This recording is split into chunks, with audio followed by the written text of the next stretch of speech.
In this video, you're going to learn where you should start when you want to build your worship team and find more musicians to serve on the team coming up.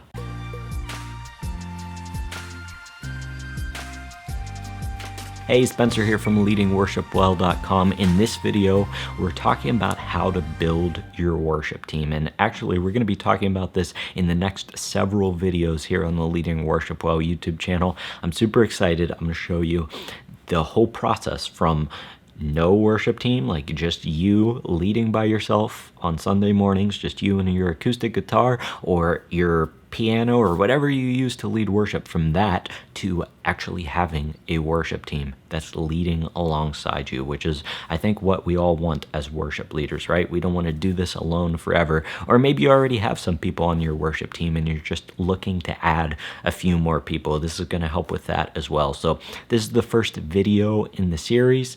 I'll put a link to the playlist of the rest of the videos down below. They'll populate over the next few weeks as I release those videos. But in this video, I want to talk about where to start. Where do you even start with building a worship team? Because maybe you've tried before and you haven't gotten any traction. You're like, you know what? I've tried before. I've asked people and then it never really panned out. So how do I finally get it to pan out? And what you're going to learn in this video is one simple truth. And then we're going to break it down into 5 different parts. But the one simple truth is this: if you want to build your worship team, you have to start with your current worship team.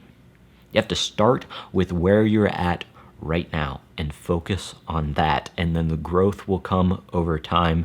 Don't tune out. This is really important. This is the foundation of what we're going to talk about in the next few videos. So I want to hear right now, we're going to break this down, but we're going to be talking about worship team culture. But I want to hear from you. What is one area of your worship team culture that you could improve? Is it, your musicianship? Is it like the spiritual side of worship leading and you wish that your team understood that more? Or maybe you're the only one on your team and you wish that you understood that more? What is one area of your worship team culture that you wish you could improve? Let me know down in the comments below. I'll talk to you in a second.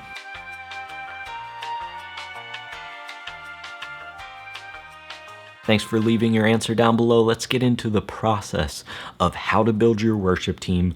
Focus on your current team. The first step to building your worship team, focusing on your current worship team, right? That's where we're at. And before you create an announcement slide that says, hey, we're looking for worship team members, talk to me after the service on Sunday and I'll get you plugged in, right?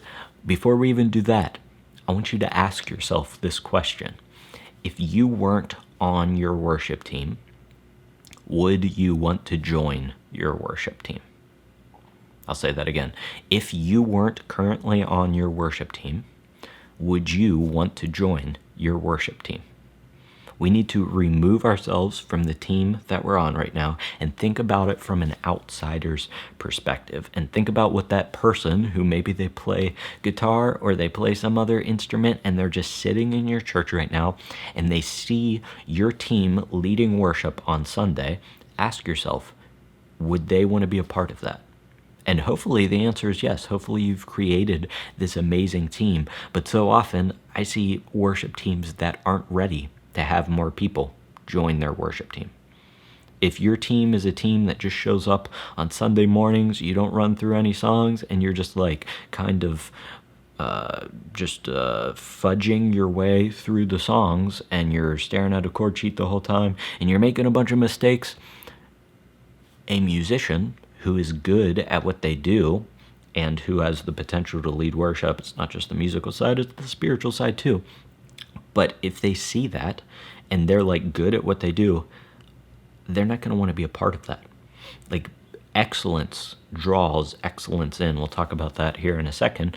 But you have to create a team that people want to be a part of. So even if it's just you need to focus on raising the bar up more and more and more, and make sure that you have a team that people actually want to join. And we're going to break that down here a little bit deeper in a second, but I just want you to ask that question. If you weren't on the worship team, Would you want to join your worship team? Answer that honestly for yourself.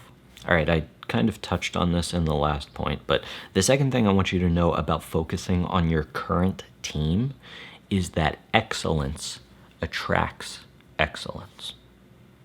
Excellence attracts excellence. So if we, as a worship team, have a team of just 2 people, and we take what we do really seriously, because it is serious, it's a serious responsibility of leading worship, and we do it really well. Not that we have to be the best musicians in the world, but do it in a way that people can tell that we take what we do seriously and we aren't just showing up 5 minutes before the service starts.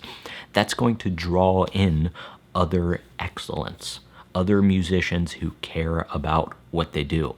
And so if you want to build your worship team, you have to have an attractive worship team, just like I talked about in the first points. And we want to attract the right people because excellence leads to excellence. Excellence attracts excellence. But in the same way, apathy attracts apathy. Or what is the opposite of excellence? Non-excellence. Non-excellence attracts non-excellence. So for better or worse, you're going to attract some people to your team. And we want it to be for the better, right? We want it to be excellent. We want people to see us doing a really, really good job, taking things seriously, because then we're going to attract people who do a really, really good job and take things seriously. But on the opposite end, if we show up 5 minutes before the service starts, we're going to attract people who show up 5 minutes before the service starts. And that's not what you want on your worship team, all right? We aren't just looking to throw musicians on our team to fill a role. We're looking for worship leaders. And so we need to act like worship leaders and take what we do seriously. Excellence attracts excellence. The third thing I want you to think about with your current team is this: are you honoring your volunteers? Like the people who are on your team right now, are you treating them well? Are you respecting their time? Or are you like not prepared for rehearsals, and rehearsals take 3.5 hours because you don't really have a plan for what you're doing? Are you getting them the resources that they need in a timely manner where they actually have time to learn their parts and be prepared for rehearsal? Or are you just sending them the song list the night before, right? Are you honoring your current volunteers' time? Because if you don't honor your current volunteers' time, then once again, people aren't going to want to join your team. Or if they do join your team, they're not going to stick around very long, because if they are musicians and worship leaders of excellence, they're not going to put up with that. And maybe that's why people have joined your team and then fallen off. That could be one of the reasons, is that you didn't honor their time, and so they just kind of stepped back after a little while. So honor your current volunteers' time and get them what they need on time, and make sure that they're prepared to do the best job that they can possibly do. Honor your volunteers. Number 4, if you want to grow your worship team, start with your current worship team and make sure that you have systems in place that allow for growth. Your systems are going to tell you how big you can build your worship team. You know, how many people you can have. If you're just kind of messing around and not really taking anything seriously, and you don't have a system in place for things that happen on a regular basis in your worship team, then you're never going to grow past the point that you're at right now. So always be preparing for the next season in your worship ministry, the next step in your worship team growth. For example, if you're like, well, it's just me right now, and I'm the only one leading worship at my church, then what are you going to tell the person who says, hey, Spencer, I was thinking about joining the worship team. What do I need to do? And you're like, gee, I just pick out the songs the day before Sunday, and I don't really run through them. Yeah, like you're not going to have an answer. Whereas if you're like, okay, I'm leading by myself right now, but I know in the future I'm going to have more people with me. So what does that entail? Well, I need to pick out the songs further in advance, probably at least at the beginning of the week, right? So that I can send out the song list and give it to them in advance. Or maybe I like batch a few set lists together and plan the whole month out. And so start thinking like that and treat, even if it's just you or maybe you and one other person, treat it like you would if you had a group of 10 people on your worship team. You know, it might seem kind of ridiculous to maybe even pick like a solid worship rehearsal night, and you say on Thursday nights we're going to rehearse. Maybe it's just you and one other person and it's kind of flexible, and you're like, well, Thursday works some weeks, but sometimes we have to do it on Tuesday, sometimes it happens on Wednesday, sometimes it doesn't happen at all. No, like you need to pick a night for worship rehearsal so that if somebody wants to join your team, you can say, hey, thanks for your interest. We rehearse on Thursday nights at 6:30. I'd love for you to join us at one of those rehearsals. That's such an easier conversation than, let me think about when we rehearse. Actually, we aren't rehearsing this week, but we might rehearse next week. It might be either Tuesday or Wednesday. I'll get back to you, right? Like, no, we need to prepare for the growth in our worship team. So have those systems in place. And I'm going to be sharing some of those systems in future videos here, not in the next video, but in the video after that. I'm going to show you the complete process that I put people through to join the worship team. So if you're not subscribed, hit subscribe down below so you don't miss out on that video. But have systems in place that will allow your team to grow. And finally, number 5. Focus on your current team, because if you don't steward the team that you have well right now, you won't have a team in the future. If you don't take care of the team that you have right now, you're not going to take care of a team of more people. If you don't take care of the one other person you have leading worship with you, things aren't going to get easier when you've got 15 people leading worship with you. So focus on your current volunteers. Make sure you're taking care of them, not just on the practical side of getting them the things that they need on time and respecting their time, but also pouring into them spiritually.